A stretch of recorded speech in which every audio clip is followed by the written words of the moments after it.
राजतंत्र था और राजतंत्र में राजा जो कहता है वही बात अंतिम व्यक्ति को माननी पड़ती है। राजा अगर दिन को रात कहता है तो प्रजा को दिन को रात माननी पड़ती है, और राजा अगर रात को दिन कहता है तो प्रजा को रात को दिन मानना पड़ता है, क्योंकि राजा ही सर्वोपरि होता। और लंबे समय तक राजशाही चली। फिर राजशाही के दौरान जब अंग्रेज इस देश में आए तो इस देश में तमाम तरह की रूढ़िवादिता, कुरीतियां और तमाम तरह की बुरी जो इस देश को आदतें लगी हुई थी, या इस देश में व्यवस्था बना के, कानून बना के बहुत सारे लोगों को झुंड जाति का जीवन और बिना अधिकारों के जीवन जीने के लिए जिस तरह की व्यवस्था बनाई गई थी, जिस तरह कठोर कानून बनाए गए थे, समय समय पे अंग्रेजों ने और उनके समकालीन जो महान पुरुष हुए हैं उन्होंने उन पे हमला किया, उन कुरीतियों पे, और उनमें बदलाव का काम किया। मैं याद दिलाता हूं, जैसे देश में सती प्रथा होती थी। अब सती प्रथा में क्या होता था कि जिस महिला के पति की डेथ हो जाती थी उस महिला को भी धतूरे का पान कराकर, धतूरा एक तरह का नशा होता है, उसके बीजों का पान करा के आदमी होश आवास खो बैठता है, उसको भी जलती चिता पर रख दिया जाता था, यानी कि जिंदा जलाया जाता था। इस तरह की कुरीतियां भी यहाँ थी। यहाँ बाल विवाह होते थे, यहाँ विधवा विवाह नहीं होते थे, यहाँ छोटे बच्चों को जल में समाधि दी जाती थी, यहाँ बच्चियों की हत्याएं कर दी जाती थी, यहाँ बहुत सारे लोगों को सम्मान से जीने का, संपत्ति रखने का, पढ़ने का, पढ़ाने का, लिखने का और तमाम तरह से यहाँ तक कि सूर्य की रोशनी में भी निकलने का जो है अधिकार नहीं था। और तो जिन तालाबों से जानवर पानी पीते हैं उन तालाबों से भी पानी पीने का अधिकार सार्वजनिक रूप से बहुत लंबे समय तक लोगों के पास नहीं है। फिर इस देश में समय समय पर आंदोलन चले और तमाम तरह से, और मुझे तो ये भी बताने में कोई अर्थ नहीं है, आपने इतिहास पढ़ा होगा कि यहाँ कुछ ही दूर पे स्तन टैक्स भी लिया जाता था। महिलाओं को तन ढकने का भी, ऊपरी तन ढकने का भी अधिकार नहीं था।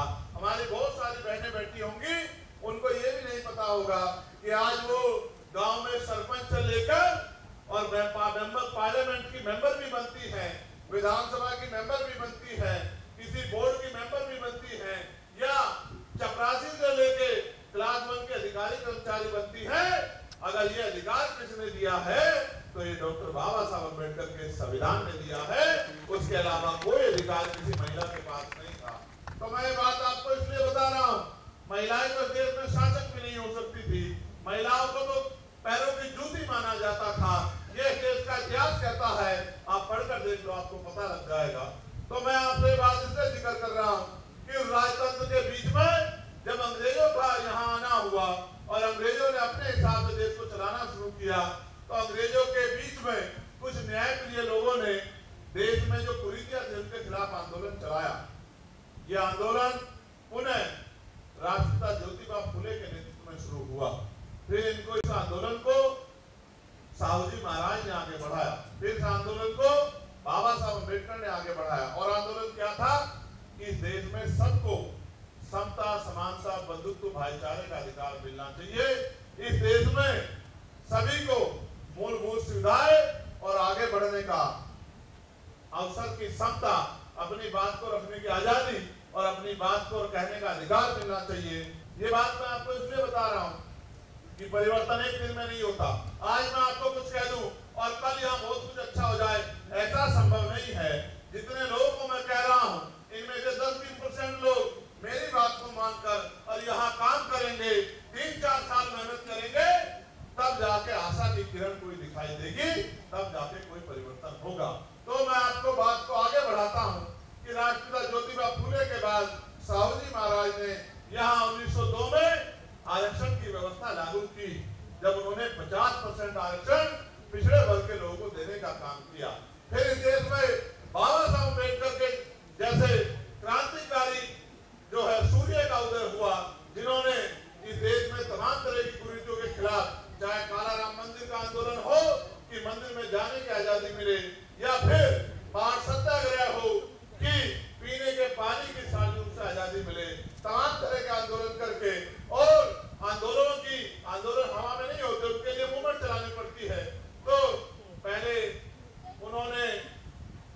समता सैनिक दल बनाया, फिर उन्होंने लेबर पार्टी ऑफ इंडिया बनाई, फिर उन्होंने शेड्यूल कास्ट फेडरेशन बनाया, फिर उन्होंने अंतिम समय में आरपीआई बनाई, और साहित्य के क्षेत्र में भी बहुत सारे ऐसे जो हैं, चाहे पत्रिका चला के, चाहे अखबार निकाल के, कई तरह से जो है समाज को जागरूक करने का काम किया, और अंतर धार्मिक रूप से भी बुद्धिज्म की तरफ समाज को ले जाके एक बहुत बड़ा परिवर्तन करने का काम किया। क्योंकि उन्होंने येवला में ये संकल्प लिया था कि मैं हिंदू धर्म में पैदा हुआ हूँ, इसमें मेरा अधिकार नहीं था, लेकिन मैं हिंदू धर्म में मरूंगा नहीं, इसमें मेरा अधिकार है। इसलिए उन्होंने 14 अक्टूबर 1956 को बौद्ध धर्म की दीक्षा ली और अपने अनुयायियों से कहा कि आपको भी धर्म में आना चाहिए और उस धर्म को त्यागना चाहिए जो धर्म ऊंच नीच की बात करता है, जो धर्म गैर बराबरी की बात करता है, जो धर्म असमानता की बात करता है, उस धर्म को त्यागना चाहिए। ये संदेश भी बाबा साहब अम्बेडकर ने दिया।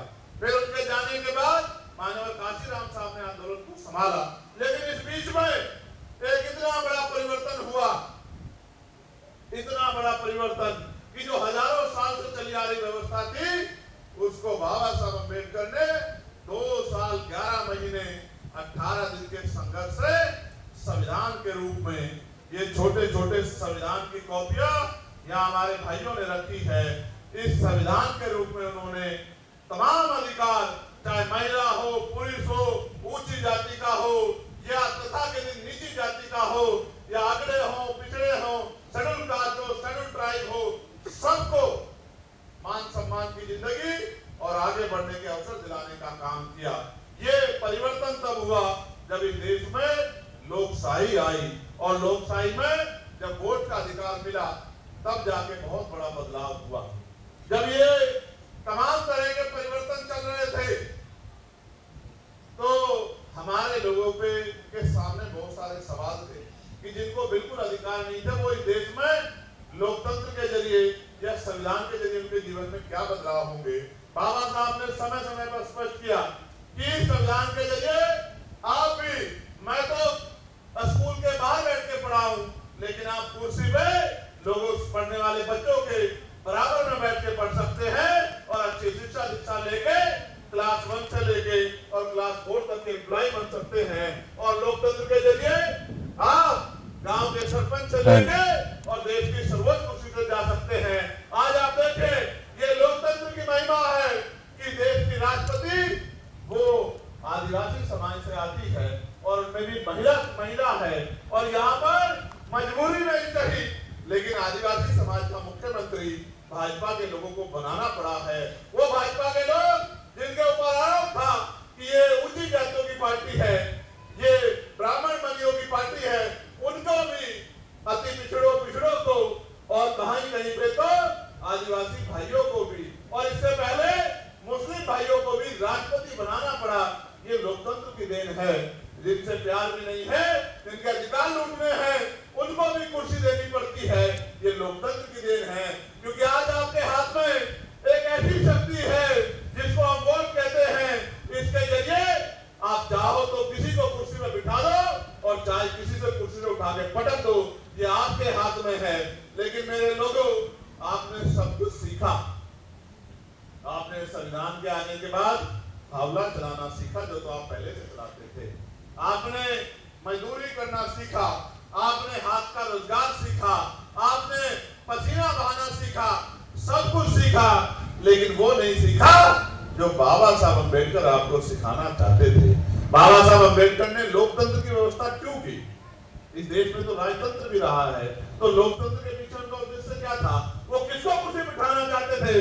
वो इनको कुर्सी में बिठाना चाहते थे जिनको हमेशा पीछे खड़ा किया गया, जिनको स्कूलों में नहीं घुसने दिया गया, जिनको अस्पतालों में नहीं घुसने दिया गया, जिनको सार्वजनिक स्थलों में नहीं घुसने दिया गया, जिनको मंदिरों में नहीं घुसने दिया गया। इस लोकतंत्र के जरिए वो उनको कुर्सी में बिठाना चाहते थे। और ये लोकतंत्र और संविधान की शक्ति है कि आज इतना बड़ा नेतृत्व जो है उड़ीसा का इस मंच पर बैठा है, और उनको सुनने वाला इतना बड़ा समाज यहाँ बैठा है, ये भारतीय संविधान की देन है। तो मैं भारतीय संविधान को जिंदाबाद करता हूँ कि अगर ना होता भारतीय संविधान, तो ना मुझे मिलते अधिकार और ना आपको मिलते अवसर। मेरे प्यारे भाइयों, मैं आपसे कह रहा था, आपने सब कुछ सीखा, लेकिन लोकतंत्र में अपनी शक्ति बनाना नहीं सीखा। अगर आप लोकतंत्र में शक्ति बनाना सीख लेते, और दुश्मन बड़ा चालाक है, अध्यक्ष इस बात को कह रहे थे, मैं उस बात को आगे बढ़ाता हूँ। जब बाबा साहब ने वोट का अधिकार दिलाया तो यहाँ जो लोग राजकाज करते थे उनके मन में चिंता हुई। उन्होंने पहले तो सवाल खड़े किए कि वोट का अधिकार इनको मिलना नहीं चाहिए, लेकिन जब बाबा साहब के आगे हार गए तो उनके सामने चैलेंज आ गया कि इनको रोकना कैसे है। तो उन्होंने कहा कि वोट तो इनके पास है लेकिन नोट हमारे पास है, हम इनकी वोट को नोट से खरीद लेंगे। और मुझे दुख के साथ कहना पड़ रहा है कि उड़ीसा में आज भी वोट नोटों से खरीदा जा रहा है, क्योंकि हमारे लोग नोट की कीमत समझते हैं, वोट की कीमत नहीं समझते। जिस ये वोट की कीमत समझ गए, ये नोटा वाले पीछे आपके पीछे लाइन में खड़े होंगे, ये नोटा वाले आपके बिस्तरे और आपके बैग उठा रहे होंगे। जिस दिन आप वोट की कीमत समझ जाओगे, उस दिन आपकी कुर्सियां बिछा रहे होंगे। जो लोग आज नोट पे वोट खरीदते हैं, जिस दिन आप वोट की कीमत समझ जाओगे। आप छोटे से चुनाव को ले लो, आज पैसे के आधार पर चुनाव होता है और सारी पार्टियां पैसे में पैसा खर्च करती हैं। आप ये सोचो, जो लोग लाखों रुपए प्रधानी के चुनाव में आपके यहाँ सरपंच कहते होंगे या मुखिया कहते होंगे, जो लाखों रुपए गांव के चुनाव में खर्च करते हैं, क्या वो आपकी सेवा के लिए खर्च करते हैं? जो आदमी लाखों रुपए किसी काम में इन्वेस्ट करेगा, किसी काम में डालेगा, तो वो क्या आपका भला करने के लिए डालेगा? वो तो अपना भला करने के लिए डालेगा। जो आदमी इलेक्शन में पैसा खर्च करेगा, वो चुनाव के बाद पैसे से पैसा कमाने का काम करेगा। इस देश में साधु कौन है? इस देश में त्यागी कौन है कि वो त्याग करके आपकी मदद करे, आपकी सेवा करे? आप अपने गांव का हाल ही देख लो कि आपकी गरीबी बेबसी से निकालने के लिए किसी बड़े महल वाले ने आके आपका हाथ पकड़ने का काम किया। आपके पास मकान नहीं था तो आपका हाथ पकड़ के अपने मकान में ले जाने का काम किया कि तेरे पास मकान नहीं है, तेरी जिंदगी में बदलता हूं, चल मेरे मकान में मेरे साथ रहना। क्या कोई भी लोग बैठे हैं, आप गुमराह होते रहे, आपकी समझ में नहीं आया। एक बार आपको महसूस नहीं हुआ कि जिन्होंने गांव में रहने के बावजूद, जिनपे बड़ी बड़ी कोठियां महल होने के बावजूद, हजारों बीघे जमीन होने के बावजूद आपको एक गज जमीन इज्जत से जीने के लिए नहीं दी, वो क्या आपका भला चाहते हैं, आपकी जिंदगी बदलना चाहते हैं? कैसे भोले भाले लोग हो। मैंने तो जानवर देखे हैं, एक दो बार जहां से कांटा लग जाता है उस रास्ते को नहीं जाते। आप तो आजादी के 75 साल बाद भी, जब इस देश में लोकतंत्र है, फिर भी बार बार धोखा खाते हो। और ये कहावत है, आजमाए बे को आजमाओगे तो वही मिलेगा जो मिलता आया है। आप चुनाव के समय वोट को नोटों के आधार पर तोलते हो और अगले 5 साल उन्हीं के आगे हाथ फैलाते हो जिनको जो नोट देके वोट ले जाते हैं। ये काम अगर आप लोगों ने बंद नहीं किया तो फिर इसका खामियाजा आपको भुगतना पड़ेगा। और खामियाजा ये है कि फिर आपकी आने वाली नस्लें भी, उनका भी हाथ इस देश में और उड़ीसा में भी फैला रहेगा। मैं जब उड़ीसा आता था, और मैं कई बार उड़ीसा आया, एक बार झारसुगुड़ा के जरिए और एक बार रायपुर के जरिए जब गाड़ी निकलती थी तो मेरा ध्यान इस बात पे होता था कि मैं लोगों के घर देखता था, उनके हालत देखता था, उनके कपड़े देखता था और अपने मन में ये नोटिस करता था कि इनके हालात उड़ीसा में कैसी है। और मुझे कहने में कोई दुख संकोच नहीं है कि उड़ीसा में आपके हालात बहुत अच्छी नहीं है। उड़ीसा में मेरे लोगों की हालात बहुत अच्छी नहीं। उनके पास बड़े पैमाने पर भौतिक सुविधाएं भी नहीं है। भौतिक सुविधाएं, मौलिक सुविधाएं, यानी कि रहने के लिए अच्छा मकान, पीने के लिए साफ पानी, पहनने के लिए अच्छे कपड़े और खाने के लिए अच्छा भोजन। मुझे बड़े दुख के साथ कहना पड़ रहा है कि ये जो बुनियादी सुविधाएं हैं, ये भी सरकारों ने हमें उपलब्ध नहीं कराई और फिर भी हम इन सरकारों पे भरोसा करते रहते हैं। मैं आपके यहाँ की कई चीजें पढ़कर बताऊंगा कि आपके यहाँ किस तरह की परेशानी है। जब आप जानेंगे तो शायद आपकी आंखें खुले और आपको समझ आए। आपने मजदूरी करना सीखा, मेहनत करना सीखा, 8 घंटे पसीना बहाना सीखा, लेकिन आपने बाबा साहब अम्बेडकर के रास्ते पर चल के राजनीतिक शक्ति बनाना नहीं सीखा। आपने बाबा साहब का नारा तो सीखा जय भीम का, लेकिन बाबा साहब ने कहा कि political power is the master key. It is the master key by which can you open and each door of your success.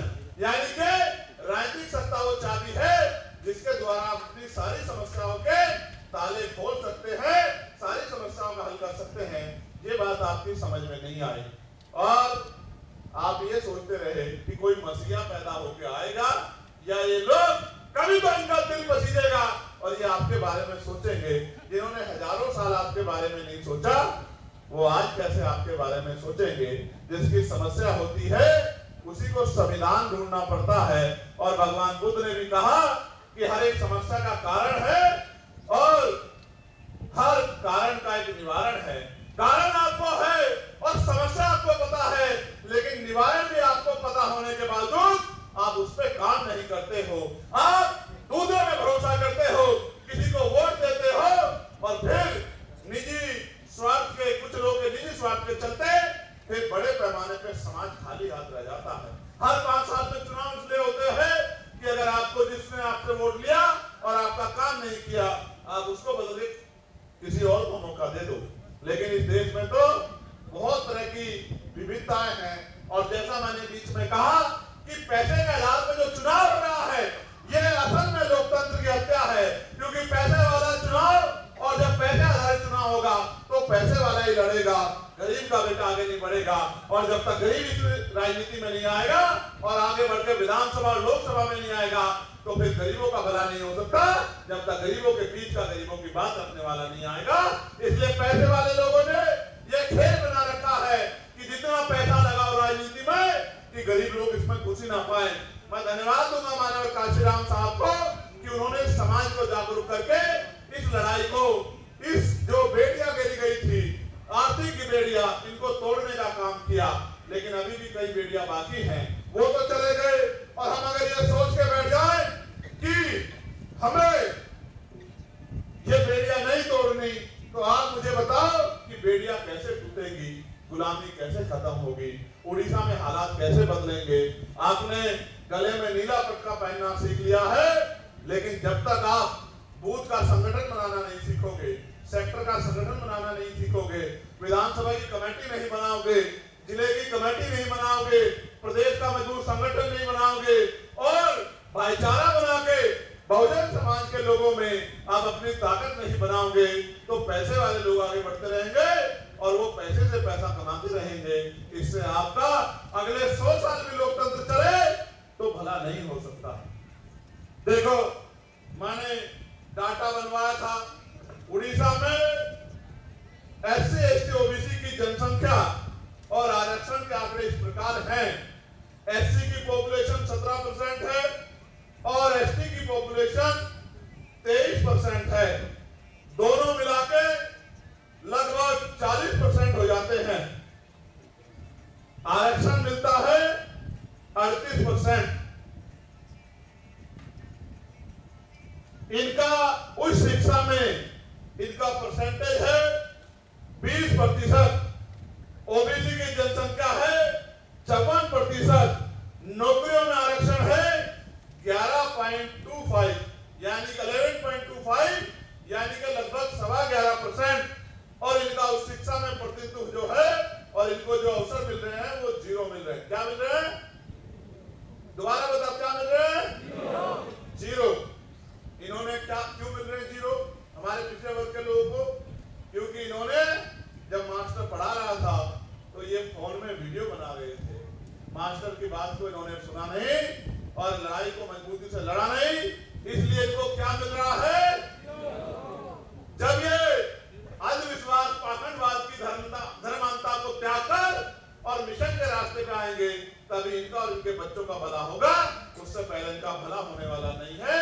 वरना ये जो दल राजनीति कर रहे हैं, कोई सेकुलर के नाम पे और कोई हिंदुत्व के नाम पे, ये समय समय पे अपने धार्मिक एजेंडों को आगे करके और कोई डरा के ये वोट का अधिकार अपने खेमे में रखेंगे। कभी भाजपा आती रहेगी, कभी कांग्रेस आती रहेगी और यहाँ तो तीसरा भी दल है बीजेडी नाम का, कभी वो आता रहेगा और आप पीछे बैठ के ताली बजाते रहना और तमाशा देखते रहना और रोते रहना कि हमारा भला नहीं हो रहा है। जब सत्ता में वो लोग बैठेंगे तो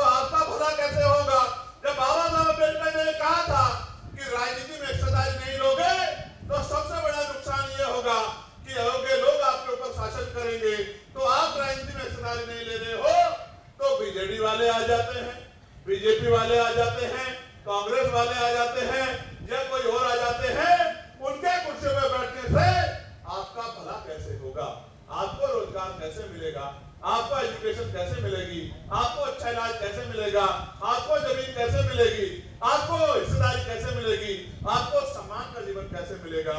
ये तो तभी संभव है जब इस टीम जैसे हजारों नौजवान भाई बहन यहाँ तैयार हो जाए और घर से निकल के सुबह निकलकर, दोपहर में निकलकर, शाम में निकलकर और खुद के जीवन को और खुद के सपनों को दांव पर लगाकर लोगों को जागरूक करने का काम करेंगे। बहुत सारे लोग बलिदान देंगे, तब जाके बात आगे बढ़ेगी। मैं और आपको आगे सुनाता हूं। यहाँ सामान्य जाति की जनसंख्या है 6% और उनको उनकी सरकार ने आरक्षण दिया है ईडब्ल्यूएस 10%। यानी कि उनके यहाँ कोई बच्चा पैदा होगा तो उसके माथे पे लिखा होगा कि इसको नौकरी मिलनी ही मिलनी है। जिनकी आबादी 6% है उनको आरक्षण 10% है। और मुझे कहने में कोई हर्ज नहीं, इस आरक्षण के लिए उन्होंने कभी कोई आंदोलन नहीं चलाया, बस वोट के आधार पर अपनी सरकार बनाई। जिस दिन उनकी सरकार बन गई, उनकी सरकार ने उनको ये आरक्षण देने का काम किया। इस आरक्षण के लिए बाबा साहब अम्बेडकर तो गोलमेज कॉन्फ्रेंस में गए थे और वहां से उनको कर्नल अवार्ड मिला था और अंत सितंबर 1932 में 24 सितंबर 1932 को फिर पूना पैक्ट होकर यह आरक्षण नाम का झुंझुना हमें मिला था, जिसके लिए बाबा साहब खून के आंसू रोए। वो उनको सिर्फ वोट का अधिकार से जो है उन्होंने अपनी ताकत बना के ले लिया। उड़ीसा में आजादी के 75 साल बाद भी SC/ST आयोग नहीं है, OBC आयोग नहीं है और अल्पसंख्यक भाइयों का आयोग भी नहीं है। क्यों बनाया जाए? सरकार तो उनकी है, वो आपका आयोग क्यों बनाए? आयोग बनेगा तो आपकी सुनवाई होगी और आयोग के जरिए कुछ लोगों पे कार्रवाई होगी, इसलिए वो आयोग बनाते नहीं है। तो राजकाज के हाथ में वो क्यों बनाए? हाल ही में दलित समुदाय के एक वरिष्ठ IAS अधिकारी जिनका नाम है विष्णुपद सेठी CBI छापे का शिकार हुए क्योंकि वे मुख्य सचिव बनने जा रहे थे और ये एक साजिश के थ्रू जो लोग उनको नहीं बनने देना चाहते थे उन्होंने ये काम कराया जिससे उनके ऊपर आरोप लग जाए। आपने देखा महाराष्ट्र के एक नेता हैं, उनके ऊपर भ्रष्टाचार के आरोप थे। 2 दिन पहले प्रधानमंत्री ने एक सभा में कहा कि वही उस आदमी को मैं जेल भेजूंगा और अगले दिन उस आदमी ने सरकार में इनके साथ शामिल वो हो गया तो उसको डिप्टी चीफ मिनिस्टर बना दिया। और यहाँ आपके आदमी के ऊपर इस तरह का जो है एलिगेशन लगवाकर और उसको मुख्य सचिव बनने से चीफ सेक्रेटरी यानी कि प्रदेश का सबसे मुख्य आदमी, प्रशासनिक अधिकारी जिसकी कलम में वो शक्ति होती है कि पूरे प्रदेश को हिला सकता है, आपका आदमी ना बन जाए। ये जो देखिए जातिवाद और ये जो भेदभाव की जो पराकाष्ठा है, इसका जो है उदाहरण जीता जागता आपको देखने को मिला। SST यानी कि आश्रम स्कूल पद्धति में खराब प्रशासन की लापरवाही के कारण जो मलकानगिरी डिस्ट्रिक्ट है, वहां की एक बेटी जो 10वीं कक्षा में पढ़ रही थी, उसको वो गर्भवती हो गई। ये मेरे लिए बहुत पीड़ादायक है। आप महसूस करके देखो कितना अन्याय, जिन बच्चों को हम पढ़ने के लिए भेजते हैं उनके साथ किस तरह का अन्याय स्कूलों में हो रहा है। ये बड़ा चिंताजनक है। कल मैं भी अपने लोकसभा क्षेत्र में आश्रम पद्धति के स्कूल में गया था। 12वीं तक का स्कूल है, कक्षा 6 से। मैं गया था 10 मिनट के लिए, 3 घंटे बच्चों के बीच में रहा, उनकी परेशानियों को सुना, उनके दुख दर्द को जाना, उनके स्कूल के टीचर से बात की, उनके वॉशरूम से लेके हर एक चीज का निरीक्षण किया, खाने से लेके हर चीज की बात रखी कि इन बच्चों को परेशानी नहीं होनी चाहिए और उन बच्चों को भी समझाया कि आपको अवसर मिला है, यहाँ से जब आप पढ़कर निकलो तो एक अच्छे कर्मचारी अधिकारी बनने की तरफ आपका ध्यान होना चाहिए। ऐसा नहीं कि यहाँ पे पढ़ने के बाद आप घर में चले जाओ और आप अपने जीवन में आगे बढ़ने के बारे में ना सोचो। फिर पोस्ट मैट्रिक छात्रवृत्ति शैक्षिक वर्ण के वर्ष के अंत में मिलती है। अगर ये शुरुआत में मिल जाए तो तमाम तरह से स्कूल जो है जो बच्चों को परेशान करते हैं, ये परेशानी का काम बंद हो जाए। इसमें भी 60% 60% पैसा केंद्र की सरकार और 40% पैसा स्टेट की सरकार देती है। मैंने पार्लियामेंट में मांग उठाई थी कि 60 और 40 जब आप देते ही हो तो इनकी पढ़ाई मुफ्त क्यों नहीं कर देते? जब इनकी पढ़ाई 0 बैलेंस पे हो जाएगी तो ना कोई बच्चा परेशान होगा, ना सरकारें परेशान होंगी, और ये एक जरूरी काम अगर हो जाए तो बहुत बड़ा बदलाव हो सकता है। लेकिन जहां तक मैं जानता हूं ये निकम्मी सरकारें नहीं करेंगी, क्योंकि अगर ये आपके बच्चों को पढ़ाएगी और इनके बच्चे, आपके बच्चे पढ़ लिख के डॉक्टर, इंजीनियर, IAS, IPS बनेंगे तो फिर इनका जो है आपको दबाने का काम कैसे चलेगा? फिर आपके बच्चों को लेबर क्लास बना के काम कैसे ये लोग आपसे ले पाएंगे? उड़ीसा में ओबीसी लोगों को राज्य सरकार में 27% का सशक्त आरक्षण नहीं मिल रहा है। ये देश के लोग भी जाने और सुने, क्योंकि उन्होंने सामाजिक रूप से, शैक्षिक रूप से पिछड़ा वर्ग SC BC के रूप में वर्गीकृत किया जा रहा है, और इस कारण से 27% का जो संवैधानिक आरक्षण जो है, वो जो अधिकार उनका है, उसका लाभ भी उनको नहीं मिल रहा है। जैसा मैंने आपको बताया था कि 11.25 यानी कि लगभग 11.25% आरक्षण मिल रहा है, जो सोचिए उनको मिलना चाहिए। अगर 100 सीट आए तो उनको मिली जाए 27 सीट और मिल रही है 11 सीट। ये इस बात का उदाहरण है कि सरकार किस तरह से आपके बच्चों के अधिकारों को छीन रही है। SC ST के छात्रों के लिए विशेष रूप से राज्य सरकार के कोष से हर साल 500 बच्चों को, छात्रों को विदेश छात्रवृत्ति का कार्यक्रम होना चाहिए। ये कार्यक्रम तो हम ही चला सकते हैं, और हम सत्ता में नहीं है तो हमारे लोग गलत ही इस सरकार से उम्मीद कर रहे हैं कि ये आपके बच्चों को स्कूल में पढ़ने के लिए, आपके बच्चों को पढ़ने के लिए विदेश में भेजेंगे। ये आपके बच्चों को यहाँ का रास्ता बंद कर रहे हैं, ये विदेश के आपके बच्चों को भेजेंगे। तो एक बड़ी घटना यहाँ ये है कि जाजपुर जिले के कलिंग नगर में टाटा स्टील के विस्थापित ST परिवारों को बुनियादी सुविधा नहीं मिल रही है, जहां पुलिस द्वारा, मैं इसको पूरा ही आपके सामने पढ़ देता हूं, अपने हक अधिकार के लिए आंदोलन करने पर ST लोगों पर पुलिस द्वारा फायरिंग किया गया। 14 लोगों के हाथ पांव काट लिए गए, जो आज भी वापस नहीं किए गए। उसके लिए Bhim army Tata steel plant के मुख्य गेट पर 12/3/2024 से 21/5/2024 तक आंदोलन करती रही। 110 दिन लगातार आंदोलन चला। जाजपुर भीम आर्मी द्वारा किया गया, लेकिन कोई मांग नहीं मानी गई। और आप ये समझो, मांग क्यों मांग के लिए क्यों आंदोलन करना पड़ रहा है? क्योंकि हम लोग राजकाज में नहीं है। राजकाज में होते तो कलम चला के अधिकार देते, और जिनके पास राजकाज नहीं होता उनको मांगना ही पड़ता है। फिर इनकी मांगे क्या हैं? शहीद परिवार को मूलभूत सुविधा जो मिलनी चाहिए वो नहीं मिल रही है। SC ST जनजाति के विरुद्ध जानबूझकर दर्ज किए गए झूठे मुकदमे तत्काल वापस लेने चाहिए थे, जो नहीं लिए गए हैं। भूमि मुआवजा राशि बढ़ाकर 1 करोड़ प्रति एकड़ करने का प्रस्ताव होना चाहिए। विस्थापित परिवारों को 20 वर्ष के पट्टे के स्थान पर अस्थायी निवास अधिकार प्रदान किया जाना चाहिए। स्टील प्लांट में भर्ती नीति, आरआर नीति का सख्ती से पालन होना चाहिए। ये यहाँ की कई सारी जानकारियां जो मैंने आपके सामने रखी। यहाँ विधानसभा की 143 सीटें हैं, 147 सीटें हैं। 33 सीटें ST के लिए रिजर्व है और 24 सीटें SC के लिए रिजर्व है। और मैं लिख के देता हूं, जब तक आपका आंदोलन मजबूत नहीं होगा तो इन सीटों पर एक आधी जगह को छोड़ के इन पार्टियों के गुलाम लोग जीत के जाते रहेंगे, जो आते तो हमारे समुदाय से हैं लेकिन तनख्वाह इनसे लेते हैं, तो प्रतिनिधि तो हमारे होते हैं लेकिन काम इनका करते हैं। मैंने पार्लियामेंट में भी कहा था कि जो जिस समुदाय से चुन के आया है उसको अपने समुदाय के प्रति वफादार रहना चाहिए, सिर्फ अपने पार्टी के प्रति वफादार नहीं रहना चाहिए, क्योंकि उस समुदाय को जो हक मिला है उस अवसर पे आप आए हो।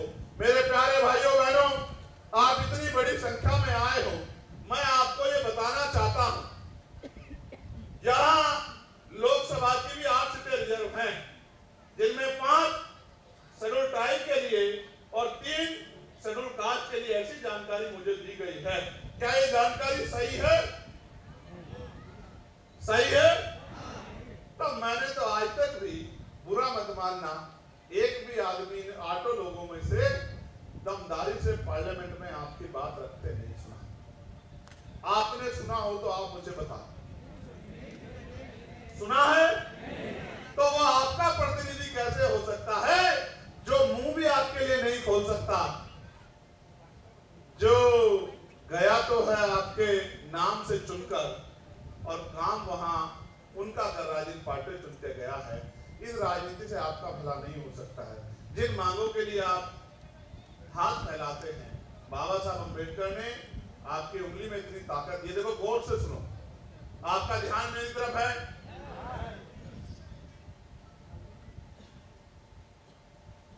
फावड़ा चलाने में परेशानी होती है? होती है? होती है ना? जोर पड़ता है ना? मजदूरी करने में पसीना आता है, गर्मी में जोर पड़ता है ना?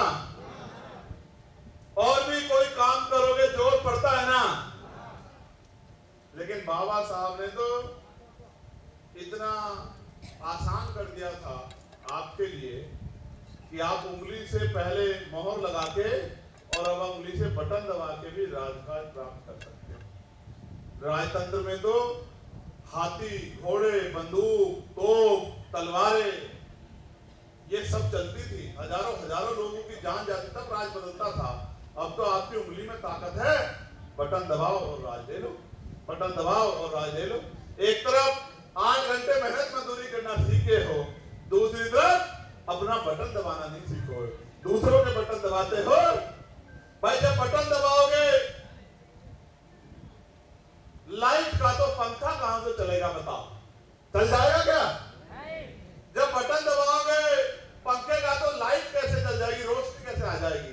बटन को गलत दबाते हो और उम्मीद करते हो कि आपकी जिंदगी में रोशनी आ जाए। ये तो संभव नहीं है। ये तो तभी संभव होगा जब अपने वाला बटन दबाओगे, और जब अपने वाला बटन दबाओगे तो मुझसे लिख के ले लो कि आपके बच्चे बेरोजगार नहीं घूमेंगे और उनके ऊपर कोई झूठा मुकदमा दर्ज नहीं करेगा और किसी बहन बेटी का अपमान नहीं होगा। अब कच्चे पक्के कच्चे टूटे घरों में जिंदगी भी गुजारनी पड़ेगी। खाने के लिए अच्छा भोजन भी मिलेगा, पीने के लिए साफ पानी भी मिलेगा, रहने के लिए पक्का मकान भी मिलेगा और रोजगार करने के लिए लोन भी मिलेगा, पढ़ने के लिए अच्छे स्कूल भी मिलेंगे। देखो साजिश देखो कैसी है। 3 चीजों पे बात रखूंगा। पहली, जो वोट का अधिकार आपको मिला, इसके खिलाफ पैसा डाल के राजनीति में इतना पैसा लगा दिया कि गरीब का बच्चा आगे नहीं बढ़ सकता। पैसे वाले लोग राजनीति करते हैं और पार्टियों के प्रति वफादार रहते, तो आपका रास्ता रोकने का काम किया। फिर दूसरा अधिकार, जो शिक्षा का अधिकार आपको दिलाया, उसके बराबर में बड़े बड़े प्राइवेट स्कूल खड़े कर दिए। कर दिया नहीं कर दिए? आपका बच्चा सरकारी स्कूल में पढ़ता है जहां बहुत पढ़ाई का स्तर नीचे, वहां 5वीं का बच्चा भी अंग्रेजी में अपना नाम नहीं लिख पाता है। और यहाँ प्राइवेट स्कूलों में पढ़ाई का स्तर इतना ऊंचा किया गया है कि क्लास 1 का बच्चा भी अपना छोड़िए, अपने माँ बाप का नाम भी अंग्रेजी में लिख भी सकता है और बोल भी सकता है। यानी कि आपके शिक्षा के दरवाजे भी महंगी शिक्षा करके बंद कर दिए और आप बीमार होने पे अच्छा इलाज ना प्राप्त कर लो, इसलिए बड़े बड़े प्राइवेट हॉस्पिटल बना दिए। सरकारी अस्पताल में जाते हो, डॉक्टर ढूंढते हो कि कहाँ है डॉक्टर साहब। डॉक्टर साहब मिल जाते हैं तो ऐसा व्यवहार करते हैं। बहुत सारे डॉक्टर तो ऐसे नहीं हैं, लेकिन बड़े पैमाने पे ऐसे डॉक्टर भी हैं कि जो वो ऐसा व्यवहार करते हैं जैसे हम गुलाम हों और वो मालिक हों, हम प्रजा हों और वो राजा हों।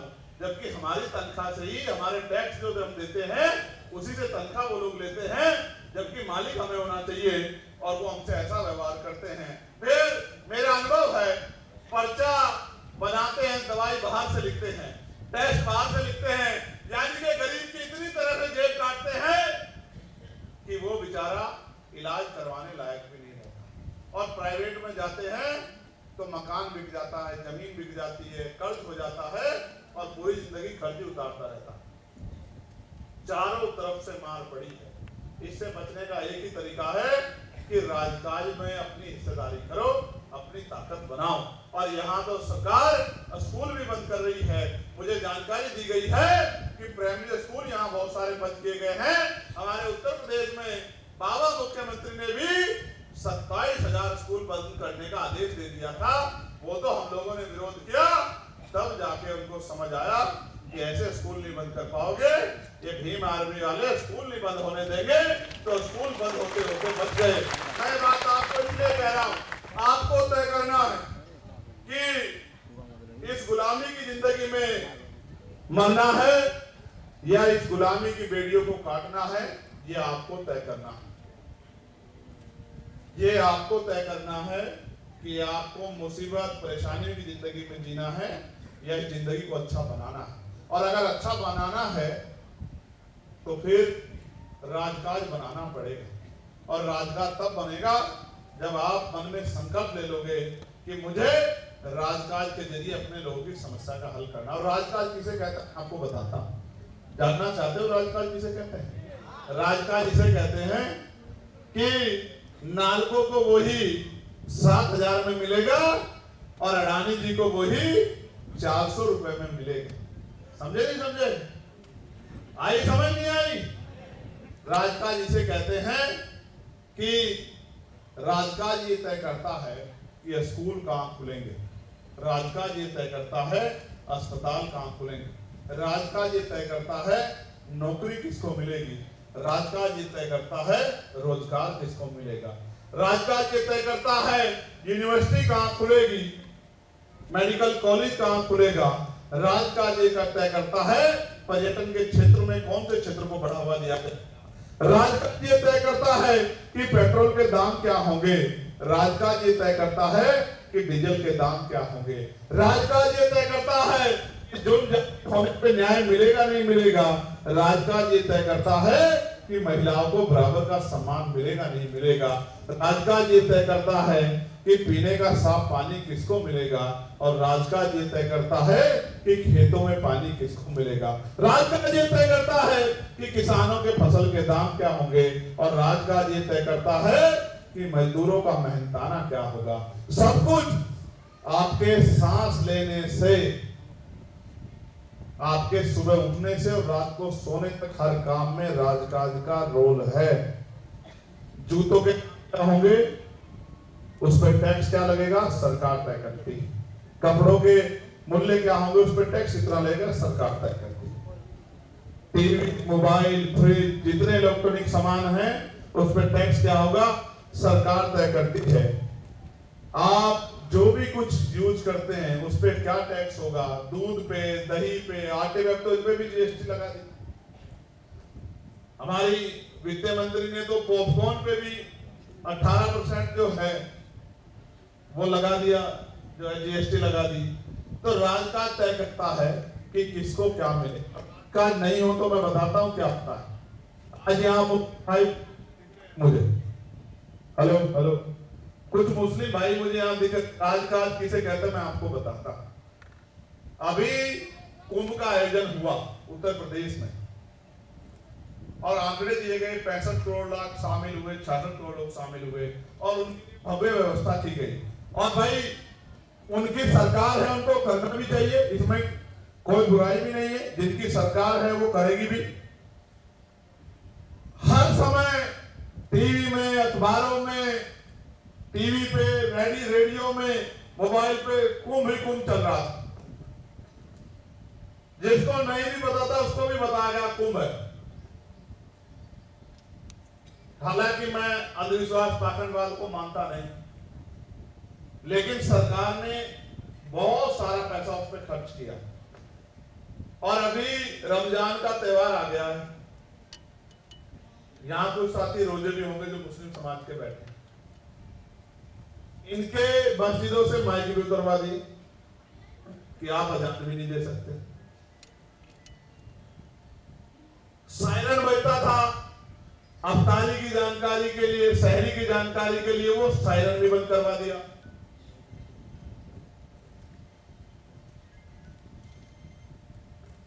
ये राजकाज तय करता है कौन आज के समय में कौन खाएगा और क्या खाएगा, ये राजकाज तय कर रहा है। जबकि संविधान बात की इजाजत हर व्यक्ति को व्यक्तिगत रूप से देता है, लेकिन इस देश में आज ये हाल है कि सरकारें तय कर रही हैं कौन क्या खाएगा, कौन क्या पिएगा, कब खाएगा, कब नहीं खाएगा, अपने धार्मिक त्योहारों को मनाएगा नहीं मनाएगा, ये सरकार तय कर रही है। जबकि भारत धर्मनिरपेक्ष देश है। क्योंकि धर्मनिरपेक्ष का मतलब ये है कि धर्म के आधार पर यहाँ सभी को आजादी है। संविधान का आर्टिकल 25-26 आजादी देता है कि सभी अपने धर्मों को माने और अपने धर्मों का पालन करें, अपने तीज त्योहार मनाएं। लेकिन कौन मनाएगा कौन नहीं मनाएगा, ये सरकार तय कर रही है। आज ये हालत बन चुकी है, ये राजकाज है। यही प्रोग्राम अगर सरकार का होता तो क्या होता? सरकारी बसों को लगाया जाता, आपके घर से बस लेने जाती और वहीं से खाना और बहुत सारी चीजें आपको दिलाई जाती। और यहाँ भी आपके नीचे जो कुर्सियां हैं ये इतनी मजबूत गद्दे वाली होती कि आप बैठ के महसूस करते कि आप कहीं बैठे हैं। यहाँ पानी की बोतलें रखी होती है, ठंडे पानी की। ये तो गरीबों का आंदोलन है, ये हमारे संघर्षशील लोग एक एक पैसे की मेहनत की कमाई से संभव हुआ है, आपकी इच्छा शक्ति संभव हुआ है। लेकिन सोचो कल हम राजकाज में यहाँ और फिर ये कार्यक्रम हो तो आपके हर एक आदमी की सेवा के लिए एक दूसरा आदमी यहाँ खड़ा होगा। जब राजकाज होता है तो सारे काम होते हैं, और जब राजकाज नहीं होता तो बस हाथ ऐसे फैला रहता है और आंखें ऐसे उम्मीद में लगी रहती, कोई कुछ दे दे और हम उसको ले लें। जैसे यहाँ पिछड़े वर्ग के लोगों को 27% आरक्षण की जगह 11.25% आरक्षण मिलता है, क्योंकि राजकाज उनके पास नहीं, और वो भी राजकाज लेना नहीं चाह रहे। तो आप तो तैयार हो जाओ, आप तो मन में संकल्प कर लो, आप तो बाबा साहब अम्बेडकर को मानने वाले लोग हो, आप तो मानने वाले काशीराम को मानने वाले लोग हो, आप तो गुरु घासीदास को मानने वाले लोग हो। आप तो संकल्प करो कि हम पिछलक्कू नहीं बनेंगे, हम राजकाज अपने हाथों में लेंगे। कुछ तो करके दिखाओ, कुछ तो ताकत पैदा करो, और ताकत पैदा होगी तभी आपकी सुनवाई होगी, क्योंकि शासन प्रशासन भी उनकी सुनता है जिनका राजकाज होता है। कई ऐसी घटनाएं यहाँ होंगी और कई ऐसे परिवार भी मुझे मिलेंगे, मैं ये बात जानता हूँ, जो मुझे बताएंगे कि हमारा बच्चे की जान चली गई, हमारी बेटी की जान चली गई, हमारे इसकी हत्या हो गई, हमारी जमीन पे कब्जा कर लिया, हमें मार दिया, हमें सता दिया, और पुलिस कार्रवाई नहीं कर रही है। क्योंकि जिनका राजकाज होता है पुलिस भी उन्हीं की होती है। जिस दिन राजकाज होगा तो सारे लोग काम करेंगे, और जब राजकाज नहीं होगा तो फिर हर काम के लिए आपको लाइन में खड़े होकर इंतजार करना पड़ेगा। मैं आप सबका बहुत बहुत धन्यवाद करता हूं कि आपने इतनी गंभीरता से मेरी बात को सुना और आपने इतना प्यार दिया, मैं इसके लिए भी धन्यवाद देता हूं। लेकिन मैं आपसे उम्मीद भी करता हूं, कुछ उम्मीद करूं आपसे। हाथ उठा के बताओ, दोनों ऐसे, दोनों हाथ उठाओ जोर से बताओ। तो यहाँ अपनी पार्टी को मजबूत कर लोगे नहीं कर लोगे? यहाँ अपनी ताकत बना लोगे नहीं बना लोगे? यहाँ घर से निकल के लोगों को तैयार करके बाबा साहब के मिशन को आगे बढ़ा दोगे नहीं बढ़ा दोगे? यहाँ पिछलक्कू बनने की जगह मुख्य धारा में आने के लिए संघर्ष कर लोगे नहीं कर लोगे? ये नीला पट्टा पहने वाले नौजवान और जिम्मेदार साथी क्या घर से निकल के समाज को जागरूक करने में अपना सहयोग कर लोगे नहीं कर लोगे? भाईचारा बना लोगे नहीं बना लोगे? कमजोरों के हाथ पकड़ लोगे नहीं पकड़ लोगे? अगर आपने मेरी बात मान के काम कर लिया, फिर आपको किसी चंद्रशेखर आजाद की जरूरत नहीं पड़ेगी। उड़ीसा में हर जिले में 3, 4, 5 चंद्रशेखर आजाद हो जाएंगे, और आपकी बांधी बढ़ेगी और खोली खुलेगी, और आपको किसी भी चीज के लिए परेशान होना नहीं पड़ेगा। मैं धन्यवाद दूंगा लंकेश रावण जी का। कहाँ लंकेश रावण जी? दिख रहा हो इधर, यहाँ इधर सामने। इनको पहचानते हो नहीं पहचानते हो? सब लोग नहीं पहचानते हैं तुम्हें। पूछो कितने लोग पहचानते हैं तुम्हें? हाथ खड़ा करो जो लोग इनको पहचानते हो। अच्छा, ये लंकेश रावण जी का मैं धन्यवाद करूंगा। मैं धन्यवाद करूंगा चंद्रकांति बोध जी का, जो हमारी महिला प्रेसिडेंट है। मैं धन्यवाद करूंगा जगजीवन कुमार जी का, जो हमारे जनरल सेक्रेटरी हैं। मैं धन्यवाद करूंगा निहाल रंजन, जो पूर्वी क्षेत्र के प्रभारी हैं। कहाँ है? अच्छा, वहां खड़े। अच्छा, मैं धन्यवाद करूंगा आशीष कुमार नायक जी का, जो हमारे वाइस प्रेसिडेंट हैं। आप लोग बैठो, आप लोग बैठो। वो खड़ा होता हुआ दिखेगा ना। कहाँ है आशीष नायक? अच्छा जी। मैं कमल लोचन पात्रा जी का भी धन्यवाद करूंगा। कहाँ है कमल लोचन? अरे वो भी। मैं ममता बोध जी का भी बहुत बहुत धन्यवाद करूंगा, जो हमारी प्रभारी हैं। मैं जीवन भोई जी का भी धन्यवाद करूंगा। कहाँ है जीवन भोई? यहाँ इधर इधर आओ, इधर सामने आओ, दिखना चाहिए सब लोग। मैं ये हमारे पूर्वी क्षेत्र के प्रेसिडेंट मैं सर्वेश्वर नायक जी का भी बहुत बहुत धन्यवाद करूंगा। कहाँ है सर्वेश नायक? बाहर है, कहीं जिम्मेदारी पे लगे। कहाँ सर्वेश्वर नायक? कहाँ है? अच्छा अच्छा, ठीक। मैं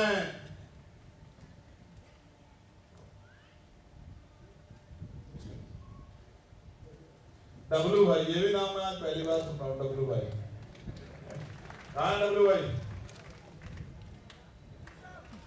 कहाँ है डब्लू भाई? अच्छा, ठीक है, बहुत बहुत धन्यवाद। मैं भैरव प्रसाद बेहरा जी का भी बहुत बहुत धन्यवाद करूंगा। कहाँ पर है? बाहर। विकास कुमार बोध जी का भी मैं बहुत बहुत धन्यवाद करूंगा। मैं धीरज कुमार जी का भी बहुत बहुत धन्यवाद करूंगा। धीरज, यहाँ जाओ सामने। मैं मनोज जी का भी बहुत बहुत धन्यवाद करूंगा।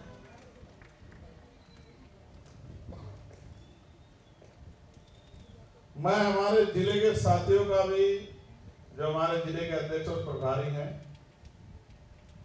ये अलग जिलों के नाम बता दे रहा हूं, वो खड़े होकर रहेंगे। जिला अध्यक्ष और प्रभारी। जिला जिला बताओ। जिला खुर्दा जिला। दूसरा जिला बताओ।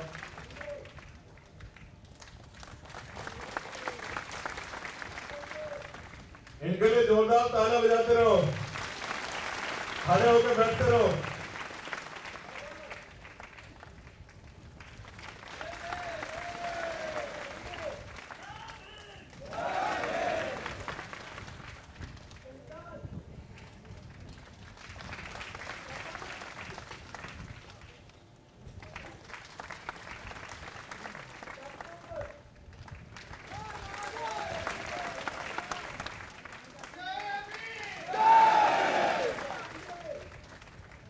कालांडी तो मैं गया हूँ, कालांडी वालों ने मुझे बुलाया था, मैं जा नहीं पाया हूँ। ठीक,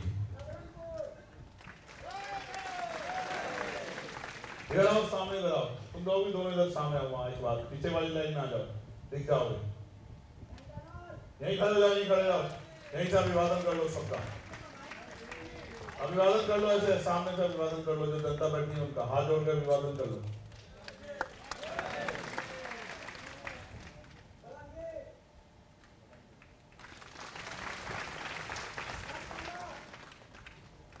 झारसुगुड़ा वाले कहाँ हैं?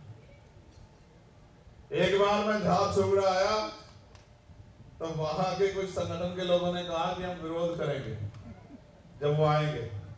मैं आया, वो छिपके खड़े हो गए बहुत दूर जाके।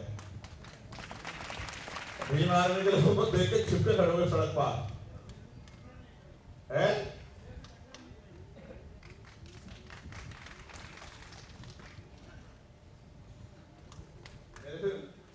अच्छा, पता लगा है कुछ संगठन के लोग विरोध के लिए भी लोग कहते हैं विरोध करना उनका अधिकार होता है, विरोध करना चाहिए। भाई, जो लोग हमारा राज कर रहे हैं उनसे सत्ता छीनने की बात करेंगे, वो विरोध करेंगे नहीं करेंगे? तो विरोध वगैरह से डरना नहीं चाहिए। मेरा नेचर है, मैं विरोध वगैरह से नहीं डरता। विरोध करना उनका अधिकार है, विरोध करना चाहिए, उद्दंडता नहीं करनी चाहिए। क्योंकि अगर कोई उद्दंडता करता है तो फिर दंड देना भी हमें आता है। विरोध करना लोकतांत्रिक अधिकार है। और जिला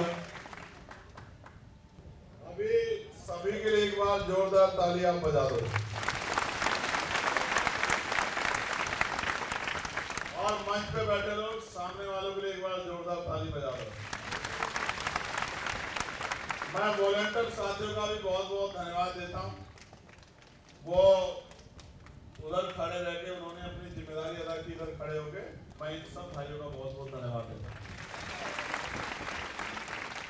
और भुवनेश्वर की टीम जिन्होंने कार्यक्रम में बहुत मुख्य रोल अदा किया, मैं उनका भी सबका बहुत बहुत धन्यवाद करता हूँ। जय भीम, जय भारत, जय संविधान, जय